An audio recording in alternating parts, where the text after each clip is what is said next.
பஞ்சுருளி யார் தெரியுமா? ஒரு முறை ஒரு காட்டுப்பன்றி 5 குட்டிகளை ஈன்றது. அந்த 5 குட்டிகள்ல ஒரு குட்டி மட்டும் வழி தவறி தொலைந்து போயிடுது. அப்போது அதிர்ஷ்டவசமாக பூலோகம் வந்த அன்னை பார்வதி தேவியின் காலின் கீழ் வந்து நின்றது அந்த குட்டி பன்றி.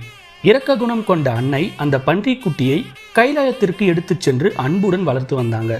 ஆனால் அந்த குட்டி பன்றி பெருசானதும் கைலாயத்தை சுற்றி இருந்த பயிர்களையும் செடி கொடிகளையும் தாவரங்களையும் நாசம் செய்தது. இதனால் கோபம் அடைந்த சிவபெருமான் அந்த பன்றியை வதம் செய்தார். இதை தெரிந்ததும் அன்னை பார்வதி தேவி மிகவும் சோகத்தில் ஆழ்கின்றாங்க. பார்வதி தேவியின் சோகத்தை போக்க அந்த பன்றிக்கு மீண்டும் உயிர் கொடுத்து பூமிக்கு அனுப்பி வைத்தார் சிவபெருமான். அந்த பன்றிதான் பஞ்சுருளி என்று அழைக்கப்படுகிறது.